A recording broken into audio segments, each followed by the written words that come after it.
सज्जनों, मैं अब आपके साथ 8वें अध्याय गणेश गीता का, जिसमें कि विश्व रूप दर्शन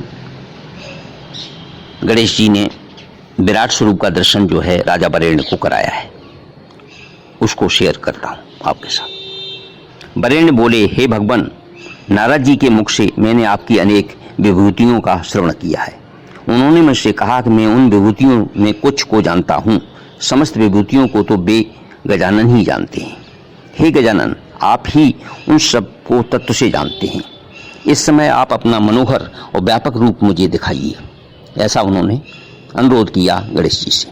श्री गणेश जी बोले, अकेले मुझ में ही तुम यह चराचर संसार देखो और अनेक प्रकार के दिव्य आश्चर्य देखो जो पूर्व काल में किसी ने नहीं देखे। मैं अपने प्रभाव से तुमको ज्ञान नेत्र देता हूँ, क्योंकि दिव्य चक्षु से ही विराट रूप का दर्शन किया जा सकता है। क्योंकि मुझे सर्वव्यापक, अजन्मा और अव्यय को चर्म चक्षु नहीं देख सकते। जो साधारण चक्षु हैं, नेत्र हैं, वो भगवान को साक्षात दर्शन नहीं कर सकते, विराट रूप नहीं देख सकते उनका। इसलिए उनको विशेष चक्षु, उन्होंने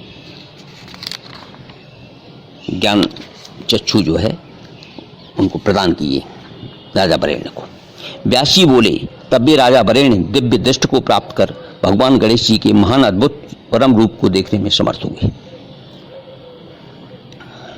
असंख्य शोभायमान मुख, असंख्य सूर्ण एवं हाथ और सुगंध से लिप्त दिव्य भूषण, वसन और माला से शोभित असंख्य नेत्र, करोड़ों सूर्यों की किरणों के समान प्रकाशित आयुध धारण किए उन गजानन देव के शरीर में राजा ने अलग अलग तीनों लोकों को देखा।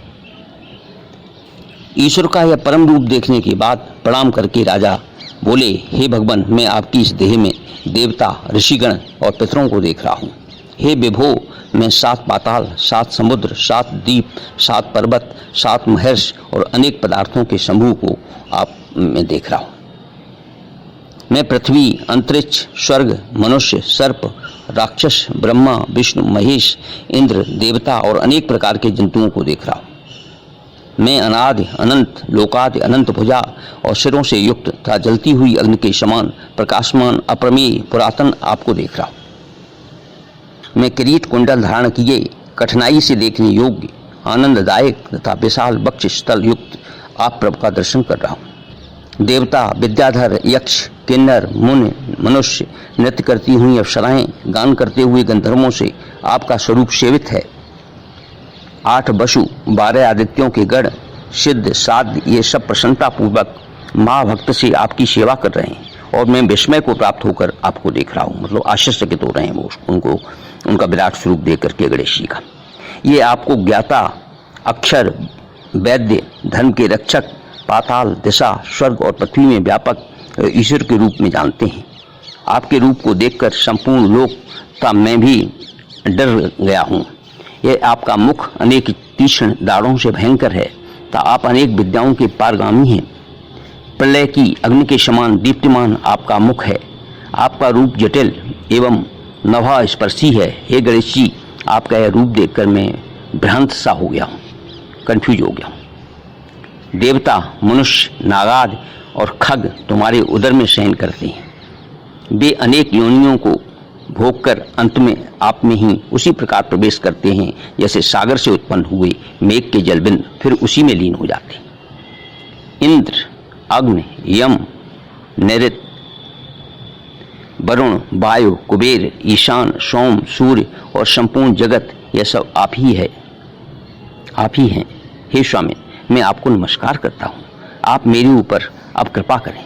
आप मेरे द्वारा पूर्व में देखा हुआ अपना सौम्य रूप मुझे दिखाइए। हे भूमन, अपनी इच्छा से क्रीड़ा करने वाले आपकी लीला को कौन जान सकता है। आपकी कृपा से मैंने इस प्रकार का ऐश्वर्यशाली रूप देखा, क्योंकि आपने प्रसन्न होकर मुझे ज्ञान चक्षु दिए थे। श्री गणेश जी बोले, हे महाभाव, योग न करने वाले लोग मेरे इस रूप का कभी भी दर्शन नहीं पाते। सनकादिक तथा नारदाद मेरे अनुग्रह से इस रूप का दर्शन करते हैं। चारों वेदों के अर्थ के तत्व को जानने वाले, संपूर्ण शास्त्रों में कुशल, यज्ञ, दान और तप करने वाले भी मेरे रूप को यथार्थता नहीं जानते। मैं भक्तिभाव से जानने, देखने और प्राप्त होने के योग्य हूँ। अब तुम भय और मोह को त्याग कर मेरे सौम्य रूप को देखो, सौम्य रूप का दर्शन करो। हे राजन, जो भक्त मेरे परायण एवं सर्व संग त्यागी होकर सब कर्म मुझ में ही समर्पित करते हैं और क्रोध त्याग कर सभी प्राणियों में समान दृष्टि रखते हैं, वे मुझको ही प्राप्त होते हैं, वे मुझको ही प्राप्त होते हैं। ऐसा जो है गणेश जी ने राजा वरेण्य को बताया। इस प्रकार से ये विश्वरूप दर्शन नाम का 8वां अध्याय विराट रूप दर्शन का पूर्ण हुआ। और ओम गम गणपतये नमः, ओम गम गणपतये नमः, ओम गम गणपतये नमः। अगर आपको ये हमारा विश्वरूप दर्शन का अध्याय गणेश गीता का अच्छा लगता है तो कृपया ऑडियो को लाइक करें, शेयर करें, सब्सक्राइब करें, जिससे ज़्यादा से ज़्यादा लोगों को लाभान्वित हो सके। धन्यवाद।